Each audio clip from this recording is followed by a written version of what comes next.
The business model is to keep people scrolling, right? The minute you stop scrolling, they lose money.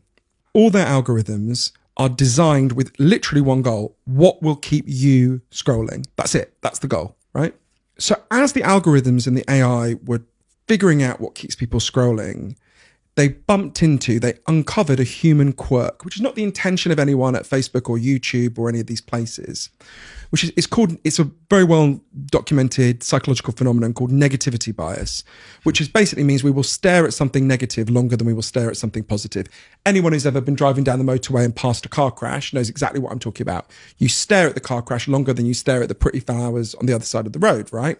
And this is negativity bias goes very deep. 10-week-old babies will stare longer at an angry face than a smiling face. But when this meets algorithms designed to maximize the harvesting of attention, this produces a catastrophic effect. And this is not my view. This is what Facebook itself found in its own internal research, which we've now had leaked. So imagine this at both a personal level and a political level. So imagine a group of teenagers go to a party. One of them goes home, and on the bus on the way home, they say, "That was a really lovely party. I enjoyed it. Everyone looked great and they were so nice." Another teenager from the same party posts, "God, Karen looked like a right slag tonight. Her boyfriend Jim is a twat." What does the algorithm do? The second one is more like the car crash. People will stare at it longer. The algorithm will promote it in the feed. It will put it much higher. The nice one, that's going to be way down if anyone sees it, right?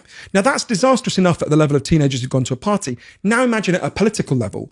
We don't have to imagine it. Everyone listening remembers who Donald Trump was. So what happened in the 2016 election, what's happening all over the world every day, all the time on politics, is we are being stoked to be more angry all the time. The algorithms select for anger because anger will keep you scrolling, right?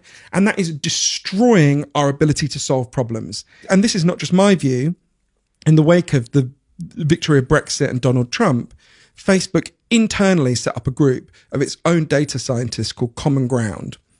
And we now know what they found because it was leaked. And what their own data scientists said is the Facebook model and the wider business model of social media inevitably causes division and polarization.